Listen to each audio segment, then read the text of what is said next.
Shalom shalom watu wa Mungu, ninawasalimu katika jina la Yesu. Kwa majina yangu naitwa Elisha Julius Sinkamba. Mimi ni mwimbaji wa nyimbo za Injili. Siku ya Jumatano tarehe 31 ninaachia nyimbo yangu mpya, inakwenda kwa jina la Narudisha Shukurani. Muda utakuwa ni saa 6. Itakuwa ni saa 6 ndipo nitakapoipandisha hiyo nyimbo. Kwa hiyo ndugu zangu, ninaomba sapoti zenu. Tarehe 31 ndipo naanza kurudisha shukurani zangu kwa Mungu. Nitakapopokea mwaka nitakuwa nimerudisha shukurani zangu. Kwa hiyo naomba sapoti zenu sana ndugu zangu.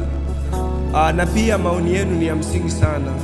Watu wengi wanagopaga komenti chochote, mapungufu utakapoyaona, utakapokomenti kwamba bwana, ningependa ungeweka hichi, ungefanya vile.